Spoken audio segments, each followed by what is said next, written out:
నమస్తే సనాతన ధర్మ ప్రేక్షకులకి స్వాగతం. మనతో పాటుగా ఐకాన్ ఆస్ట్రాలజర్ ఆధ్యాత్మికవేత్త కట్టుపల్లి సురేష్ బాబు గారు ఉన్నారు. ఆయనతో మాట్లాడదాం. నమస్తే సార్. జై శ్రీమన్నారాయణ.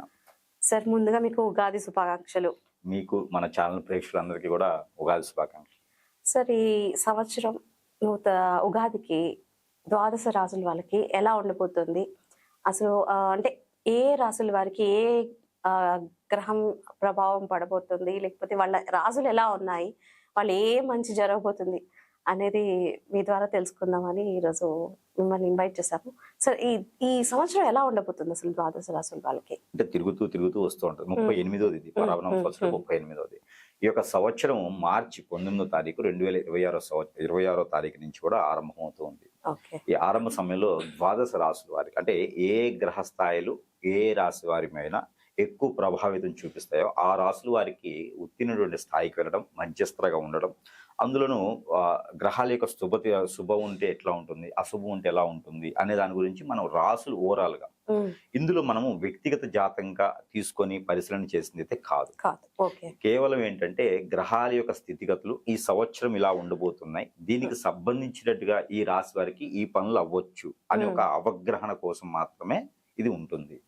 అంటే పంచాంగంలో చెప్పేటువంటిది గ్రహాల రీత్యా చూసేటువంటిది వేరు ఉంటుంది. అది మనం సూక్ష్మంగా గ్రహించుకొని వారి యొక్క పరాంశరంగా పరిష్కార మార్గం చూపించేందుకు ఈజీగా ఉంటుంది. ధనుసు రాశి వాళ్ళకి అంటే విదేశంలో చదివే వాళ్ళకి పెళ్లి కానీ ఇలాంటి ప్రయత్నాలు చేస్తే ఎలా ఉండబోతుంది? వాళ్ళ వృత్తిపరంగా కానీ వాళ్ళ ఉద్యోగపరంగా ఎలా ఉండబోతుంది సార్ ఈ సంవత్సరం? అలానే శ్రీ పరాభనామ సంవత్సరం ఏదైతే మార్చి 19వ తారీఖు ఆరంభమయ్యేటువంటి పరాభనామ సంవత్సరం ఏప్రిల్ 17వ తారీఖు వరకు 2027 తారీఖు వరకు 2027 వరకు కొనసాగేటువంటి పరాభన సంవత్సరంలో ధనుసు రాశి. ఈ ధనుసు రాశి వారికి అయితే కనుక పాత గొడవలు రావటం కానివ్వండి, ఎప్పుడో చాచి చవిరిపోయినటువంటి గొడవలు, అంటే ఈ గొడవ ఇంతతో అయిపోతుంది అనేటువంటి గొడవలన్నీ కూడా చమిచిపోయేటువంటి గొడవలన్నీ కూడా మళ్ళీ మీదకి రావటం, ఎక్కడి దగ్గర కనపడటం, అప్పులు ఇచ్చినటువంటి అప్పులు రాకపోవటం, మళ్ళీ చిరాకులు, మళ్ళీ పరాకులు, స్ట్రెస్ ఇవంతా కూడా అవడం వల్ల ఆరోగ్య సమస్యలు కొంతమేర క్షీణిస్తూ ఉన్నాయి. ఇక విదేశయానం వెళ్ళాలనుకుంటే కనుక ఆగస్టు 15 తర్వాత వీరు ఏదైనా ప్రయత్నం చేస్తే ఖచ్చితంగా వెళ్ళేటువంటి యోచన అయితే కనపడుతుంది. కానీ వీళ్ళు మధ్యలో ఏజెంట్లు కానీ బ్రోకర్స్ కానీ అలానే కన్సల్టెన్సీలు కానీ డబ్బులు ఇస్తే మాత్రం ఖచ్చితంగా మోసపోయేలా ఉన్నారు. సొంతగా ప్రయత్నం చేసుకోవాలి. వీరికి ఉన్న నాలెడ్జ్కి ఏదైనా సొంతగానే ప్రయత్నం చేసుకోవచ్చు. వీరి దగ్గర ఫోన్ ఉందనుకోండి, మనం మంచి కోసం చెడు కోసం వాడచ్చు. వీరికి తెలియకుండా ట్రాప్ అవుతారు. ట్రాప్ అయ్యేసి చెడు కోసం ఎక్కువ వాడేలా కనిపిస్తున్నారు. ధనుసు రాశి వారు స్వతహాగా చాలా మంచివారు. ఎదుటి వారికి సహాయం చేస్తుంటారు. 100 మందికైనా ఒకేసారి సమాధానం చెప్పగలుగుతారు. ఎన్నో శక్తియుక్తులు కలవారు. ఒక రంగంలో ఉండి 10 రంగాల గురించి మాట్లాడగలుగుతారు. ఎంతో శక్తి ఉంటుంది వారికి. కానీ ఎదుటి వాళ్ళ దృష్టిలో వీరికి ఉన్నటువంటి నాలెడ్జ్కి, శక్తికి ఎదుటి వారు ఇప్పుడంటే ఏం చేసేస్తారు వీరి నాలెడ్జ్కి ఏంటంటే మైండ్ అందరూ ఒకేలాగా చూస్తుందని.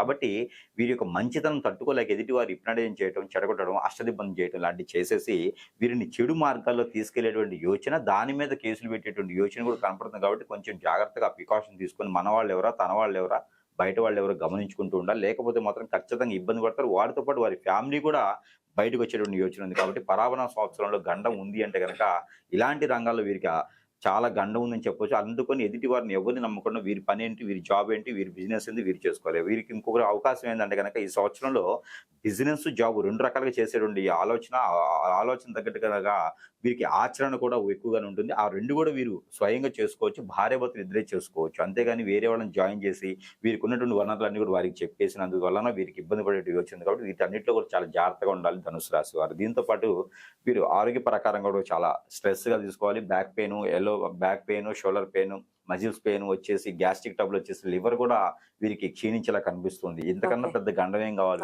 కాబట్టి కొంచెం జాగ్రత్తగా అయితే ఉండాలి. వీరు వచ్చేసి సుబ్రహ్మణ్య స్వామి వారికి అభిషేకం చేసుకుంటూ ఉంటే చాలా మంచిది. దీంతో పాటు దక్షిణామూర్తికి అభిషేకం చేసుకుంటే చాలా మంచిది. హనుమాన్కి ఆకు పూజ చేయించుకుంటే చాలా మంచిది. హనుమాన్కి ఏదైనా గారెల దండ వేసుకుంటే చాలా మంచిది. ప్రతినిత్యం కూడా వీరు ఖాళీ తవన్పాకులు ఒక్కలు తింటే కనుక చాలా మంచిది.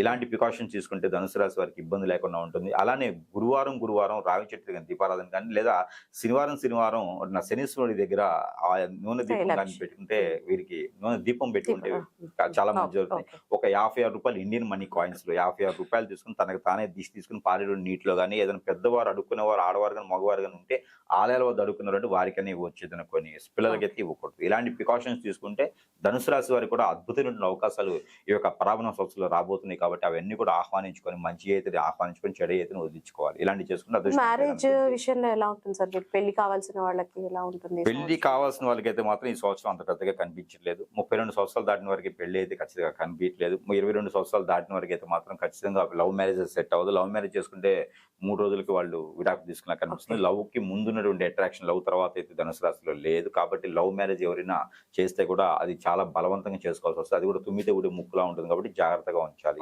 ఈ సంవత్సరం అయితే పెళ్లిళ్ళు అంత పెద్దగా యోగ్యం లేదు ధనుసు రాశి వారికి. ఓకే.